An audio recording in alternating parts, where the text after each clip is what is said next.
Hello, everyone. Welcome to Jamaica 411. Thank you so much for joining me today. I'm your host, Michelle Stern.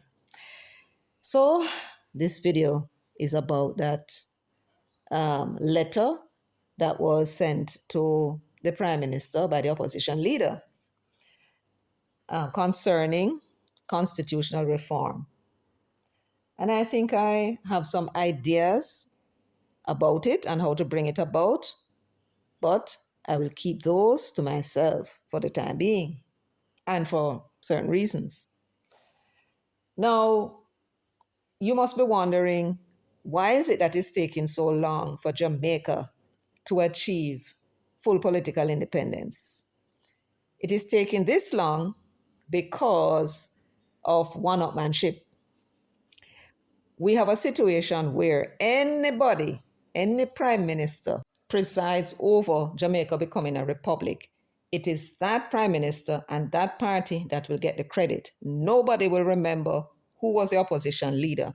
Nobody will remember who brought the motion. Nobody would remember who it is that voted how, and nobody will care. And I'm talking about the bodies of the future, our future generation. In the same way in which we all remember that it was Forbes Burnham who was the prime minister at the time when Guyana became a republic, and Eric Williams when Trinidad became a republic, and Mia Mottley when Barbados became a republic. Nobody even knows who was opposition. So this is something that is worth fighting for. And both political parties do not want to give the other party any advantage in the future because it could be advantageous in political elections in future. And that is my opinion as to what this is all about. Each party wants that credit, except they can't get it. Now, I am going to say this. We have not achieved it in the past because none of the prime ministers that made the attempt, they were not determined enough. And we must ask ourselves this, and Mas Andrew need to ask himself this. Are you determined enough that this time around, by such and such a date, Jamaica must be a republic? Are you that determined? And I say to you, Mas Andrew, that if you are not determined, and it's no big deal, and it can go on because you and the opposition cannot agree, don't bother going further with it. Don't even bother start it back. Just continue doing what you're doing. But if you are determined that your government is going to be the one to bring it about, then you have to decide how you're going to be able to do so. And I'll explain to everyone what the dilemma is.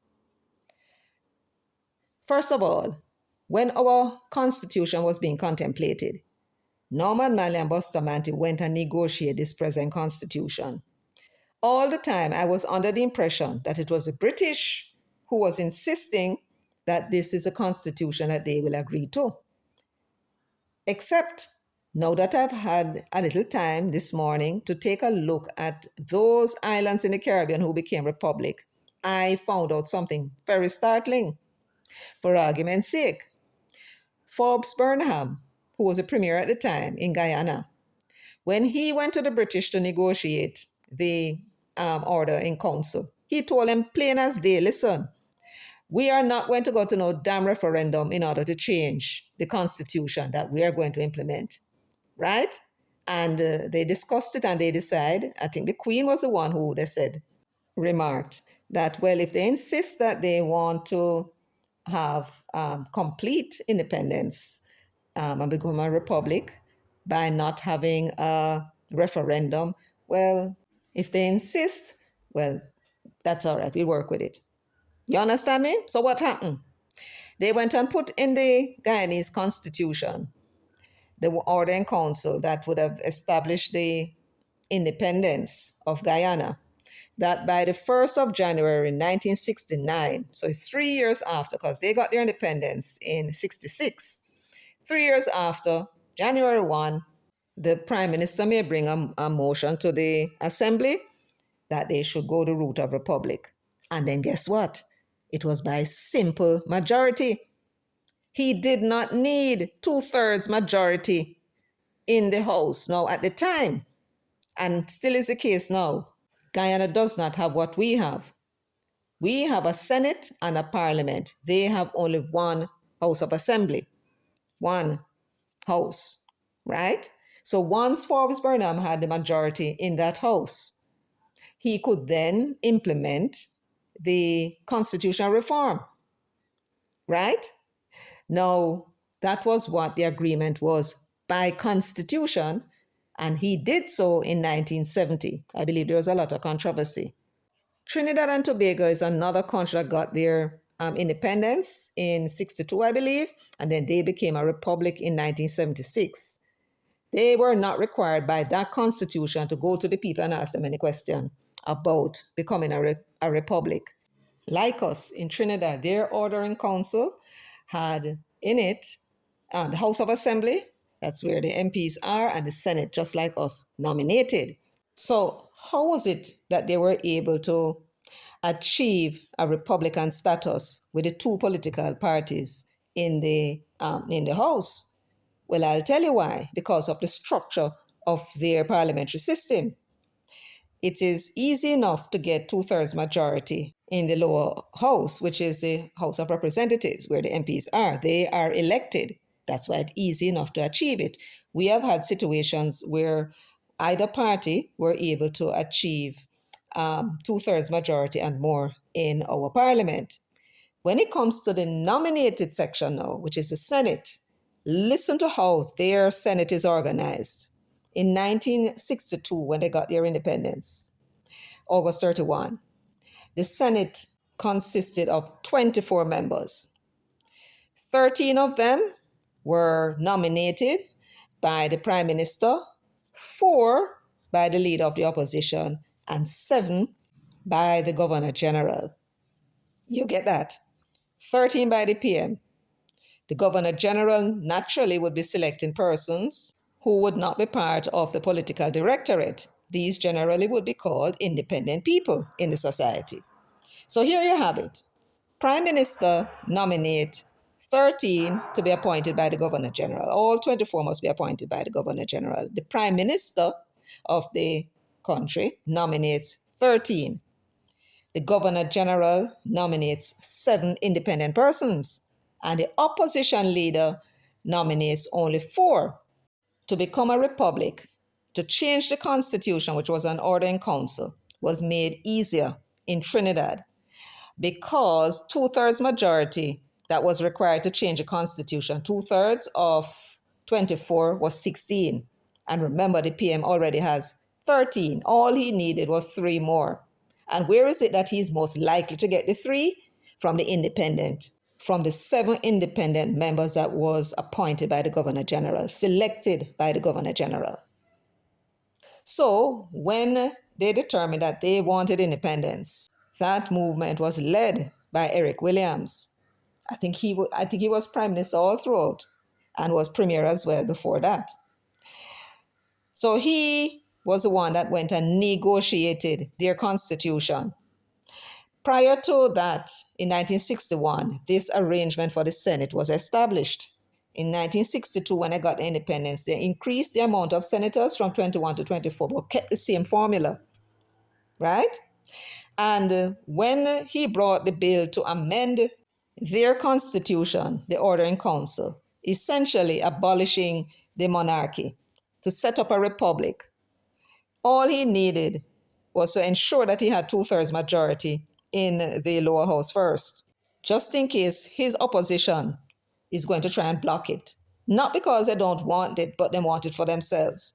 So once he has his 2/3 majority secured, then he needs only to get 3 more persons from the Senate to vote with them, and voila, they're a republic. And they obviously got it. Now, I don't know what the situation was, whether or not the opposition voted with the government or they opposed it, but they were not in any position to block it. That's my point. And that was how they were able to secure their Republican status. When you look at Barbados, The structure of government in Barbados is similar to our own. And Trinidad, they have two houses: the House of Assembly, which is equivalent to our House of Representatives, where you have the elected members of parliament, and then you have the Senate nominated as well. But listen to how their Senate was structured. They had a 21-member Senate. 12 was chosen by the Prime Minister and appointed by the Governor General, and 2 by the opposition. 2 by the opposition, and the others, the 7 others, were appointed by the Governor General. Again, that is very similar to the structure in Trinidad. So, what was their situation? They too needed 2/3 majority in both houses to change their constitution and become a republic. And all they needed to do, as all of us, is to introduce a new bill that abolished the previous constitution, abolishing the monarchy and establishing a republic. So they need 2/3 majority in both houses. Now, Mia Mottley had the distinction of, I believe it was in her first term, I do believe, she had swept the entire House of Assembly. I believe there were 25 seats and she won all 25. So there's no doubt she has 2/3 majority. She now is in a very handsome position. And she did promise the people that she would make them a republic. She needed 2/3 majority in the lower house. She got it. All she needed now in the upper house, in the Senate, was 2 more, because they have 21 members in the Senate. And 2/3 majority is 14, just like us. We have 21 members as well, right? 14. And she, as Prime Minister, would have chosen 12, and the Governor General 7. All she needed was 2 out of the 7, and they were independent people. They were not political people. Are you understanding what I'm saying, my people? So this was how they were able to secure their Republican status. That's how they became a republic. Because when the Constitution was negotiated by their leaders, they negotiated a constitution that would have made it possible for the Constitution itself, the requirements, to be satisfied to become a republic. And the opposition was in no position to block it. Are you following me? Yes, because the Governor General appoints 7.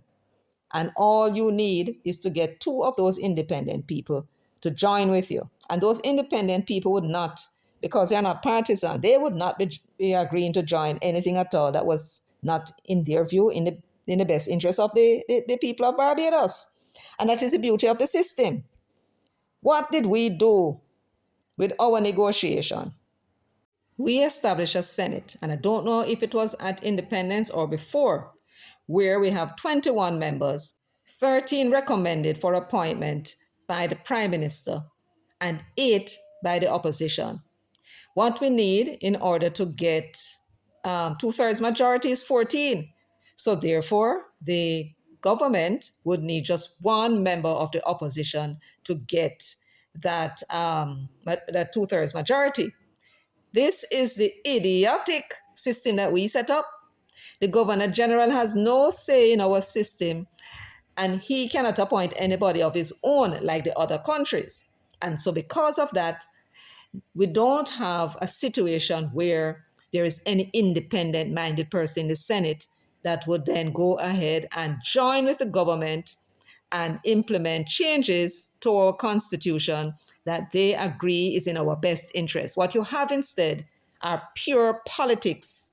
And there is no way anybody in the opposition is going to vote with the government because of the system that was set up called collective responsibility. Right? Now, it can be done. Nothing is saying it can't be done. But they would have to be courageous to do that. No PNP senator or no JLP senator is going to be accused by anybody of betraying their side. And so it makes it extremely difficult. Right? So we set up a system that is purely political in the Senate, while the others had a mix of politicians and independent people. And that was how they were able to effect changes that is in the best interest of their own people. I would consider, maybe many persons today, that we botched it. But it may have been a deliberate attempt by the 2 leaders then to make sure that we can change. Or I would like to believe and I accept that this more than likely is a reason that both leaders did not want a situation in Jamaica where any one party, the government, for example, can unilaterally make changes to the constitution. They wanted both parties to work it out. That is what I believe was the intention. Now, at the time when they were negotiating Jamaica's constitution, Trinidad and Tobago, they had a similar constitutional requirement for the appointment of members of the Senate. At the time, it was 21. And in their constitution, before they became independent, the Governor General, in his own discretion, was allowed to appoint 7. So the example was there for us to follow. Norman Manley would have known that the example was there for us to follow. So would Buster. That they did not follow that example. Had they done so, we would not have the problem that we're having now, trying to become a republic. And I'm going to tell you, based on what Malahoo Fort told us, and she read out in the parliament, and there was no objection to it, how our leaders chose to encumber our constitution so we can change it and become a republic very easily. Unlike our sister countries, Guyana, Trinidad, Barbados. And I do understand that they said that Belize also have a constitution that would enable them to be able to become a republic if they so choose. They don't have to go to a referendum either. So what it is that needs to be done now, why it is that for nearly 40 years or so, we've been discussing this business of constitutional reform and we just can't achieve it. Well, first of all, the requirement to change the Jamaican constitution is that a bill must be tabled. And the bill was tabled December 10 of 2024. Now, it says, after the bill was tabled, which is to repeal the old order in council, it's called Jamaica Constitution Order in Council 1962. And the new bill is called the Constitution Amendment Republic Act of 2024, and that was tabled to repeal the order in council, right? And then this new bill would then become the new Constitution of Jamaica. Now, once it is tabled in the Parliament, 3 months must elapse before they can begin the debate. And in March of 2025, March 26, 2025, the government established a joint select committee to debate the bill.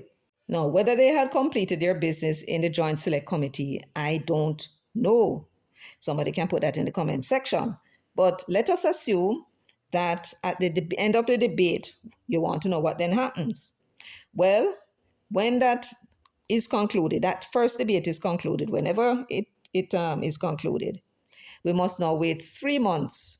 3 more months must elapse between the debate and the passing of the bill.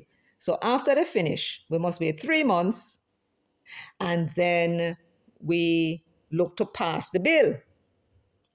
Let us assume that the bill is passed by the lower house, goes to the Senate, and the Senate passes the bill as well. We can't just change our constitution and say it's done. No, it has to come to the people now. And according to Malahoo Fort, it only requires, thankfully, a simple majority for the bill to become law. That is how our leaders set up our constitution.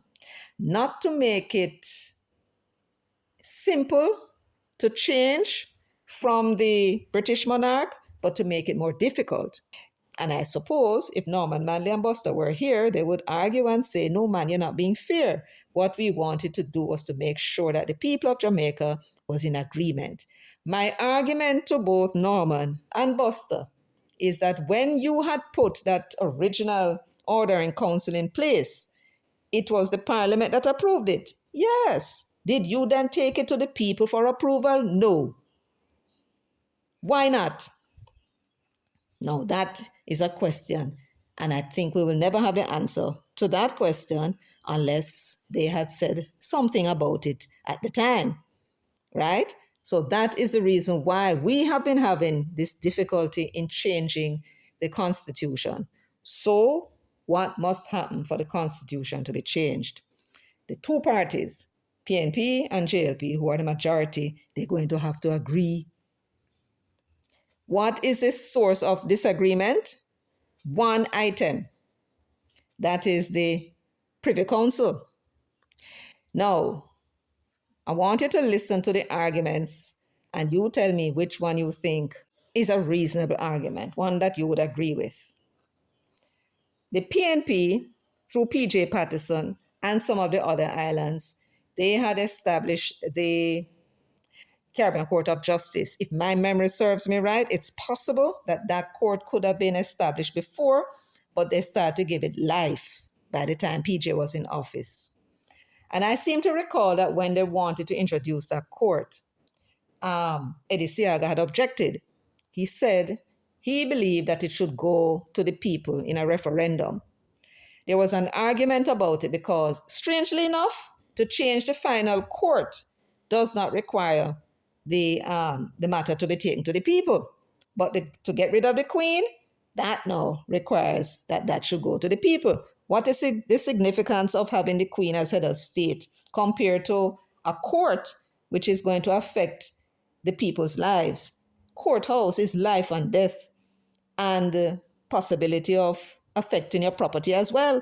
The Queen is just there, not having any decision made here, and her representative, the Governor General, him not make no decision either. He just assent law and appoint people that were selected by other people. So therefore, what was the significance of having the Queen as a head of state? That we put a roadblock in our constitution to ensure that it don't happen unless we, the people, decided to vote on it. It must be that those people, both Norman and Buster, were the ones who want the Queen to be there. And they thought it was important, that arrangement.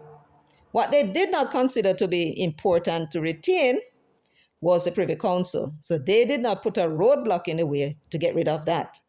So I do believe the court had decided, the Privy Council itself, if I remember right, in the way in which they interpreted the Constitution, is that you don't need a referendum in order to abolish appeal to the Privy Council. That's what they said. All that is needed is 2/3 majority in both houses to make that change. But despite that, the Labour Party is still insistent that they want it to go to a referendum. They think it is a fundamental change that is going to affect all of our lives, and we should make that decision. Right? Now, you can say whether or not you agree with that position, but that is not the only position that the Labour Party has. They have another position, which was also stated by Siaga at the time, by Eddie. Eddie said that he wanted the court to come to Jamaica. If it went to leave England, bring it home.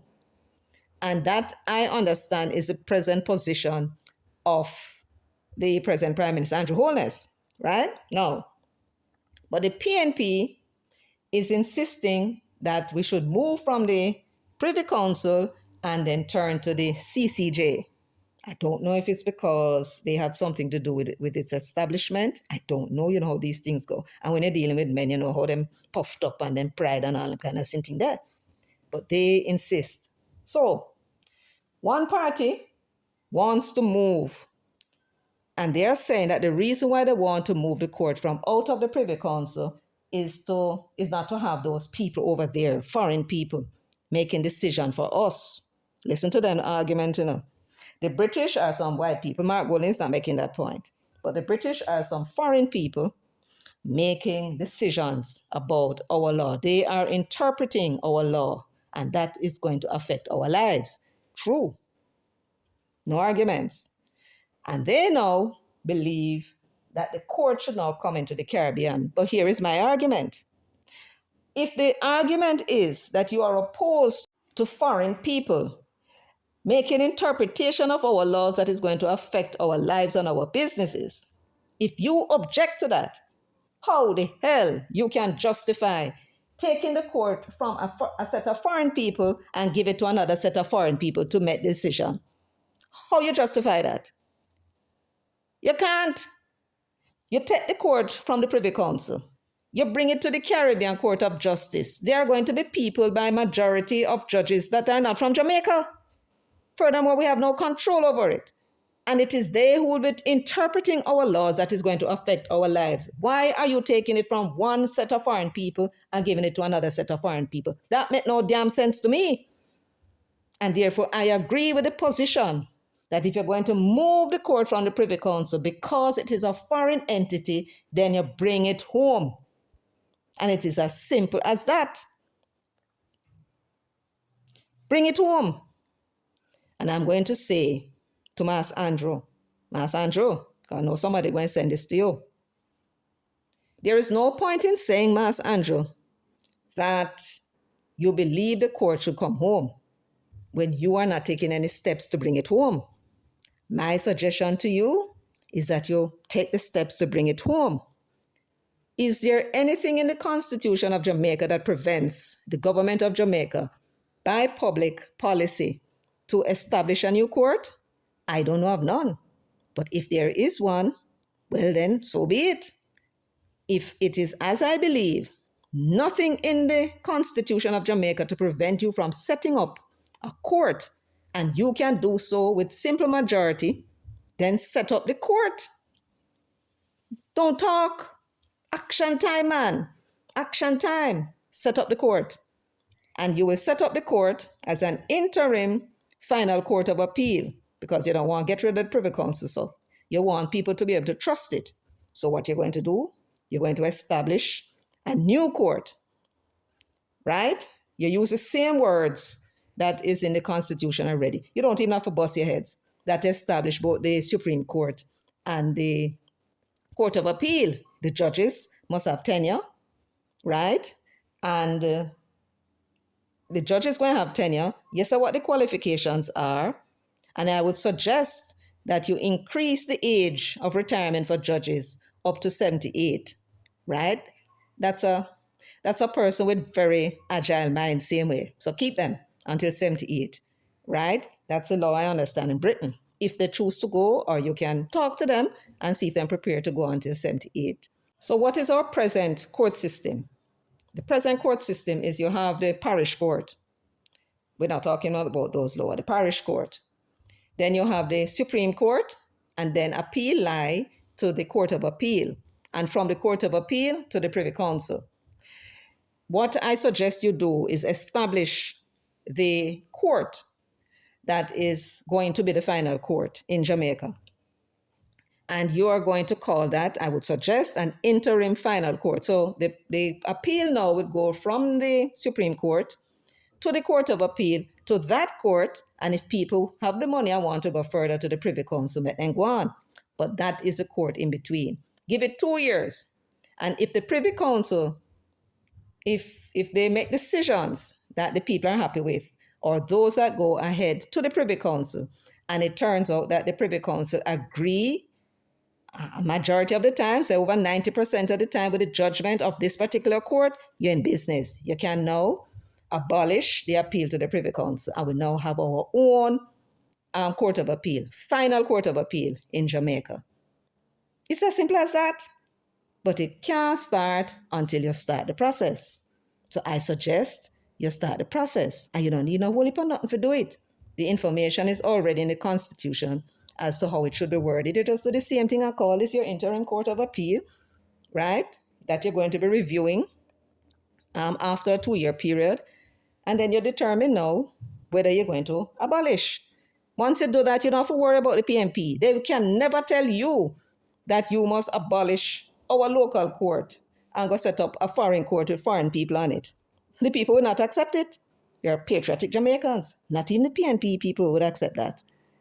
You follow what I'm saying, Mas Andrew? Yes. So get the ball moving, man. Get the ball moving. And then you would have sorted out that problem and moved one of the obstacles out of the way that would give the PNP the excuse not to support the republic, the country becoming a republic. You remove that, we become a republic, or they find another excuse to block it. And then after that, now we can figure out what we going to do about that. What you say? Sounds good? Yes. Now, just in case you're wondering where are we going to get the judges from, because that is very, very, very important. I want you to understand that, my people. And of course, I know the government will understand that. Because those who sit on the final court, when they make that decision, there is nowhere else to go. You know, want no pia pia and krebe krebe if you sit on that court, right? You have to have the best legal minds. That's why I suggested that those judges, you test them when the matter, they make certain decisions and the matter is taken to the Privy Council. If the Privy Council disagrees with them most of the time, then you know, so them is no damn good, because we're in a position where they're making decisions that are inimical to our best interests, because that in essence is the reason why judges make decisions. It's to do with the public interest and to do with justice. And of course, if you make decisions that serves the justice, then you're serving the public's interest. That's what I'm saying. Mm-hmm. Now, what I would suggest, Mas Andrew, is that you're going to look among your own judges, the judges of the Supreme Court, as well as the judges of the Court of Appeal. And what you're looking for is that judge or two. Several you're going to need, as a matter of fact, maybe 6, 7, or 8 of them you're going to need. And you want to look at their record. Whenever there is an appeal to the higher court, how many times their decisions were overturned. If you find that 60% or 70%, even 80% of the time the decision was overturned, then the judge you don't need. You want a judge with either 100% of the time the higher courts agree with their decision, or something as close to 100% as possible. And I'm sure there are some judges there. After a period of time, maybe when they just start as judges, they may end up with their decisions being overturned. But after a period of time, when they have the experience of the job, they all the decisions that they made were upheld by the higher courts. That now is somebody that would qualify to be a judge on that interim final court of appeal that I'm suggesting that you should set up. Yes. Now, you look in Jamaica and you can't find the numbers that you need. Then now you look elsewhere in the Commonwealth, because we're using similar system as the British, right? Or I should say, they are using similar system that we are using. So you look around and look for persons that meet that qualification. That would be the qualification for sitting on the interim final court of appeal. And that should be the sole qualification. I do believe that in the Privy Council, I do believe that a law professor can also become a member of the final court of appeal. And as well as I do believe our court of appeal here, you can also put that there. So in terms of the argument that may be legitimately put by persons listening, they might say, but Michelle, what's the point? You say, bring the court home and don't have foreign people making decisions about us here in Jamaica. But you're now suggesting that we should get some foreign people to put on the court. The point of the matter is that the court is domiciled here in Jamaica, so it's a Jamaican court. We look for the best of what we can find among our limited judges here, because it's a small country, right? And the amount of judges and good ones are very small. And wherever it is, we must find the others. We get them and bring them here. The court is still a Jamaican court. It's not a foreign court where other people make decisions about how that court should operate. We make our decisions about our court, a full court, right? And we simply bring other persons here if we cannot find the full numbers of judges from Jamaica. That's the difference in my view. You follow? Yes. So this is what I suggest to break the deadlock that seems to be, well, standing in the way of us becoming a republic. Now, as I said, appears to. Only when you get to that point, you will know whether or not there's another thing that the opposition will come with to block it. Anyway, folks, that's it for me today. Thank you so much for joining me and for listening so patiently until the end. And if, of course, you find the information helpful, useful, and informative, please give the video a thumbs up and share. Until next time, take very good care of yourselves and walk good.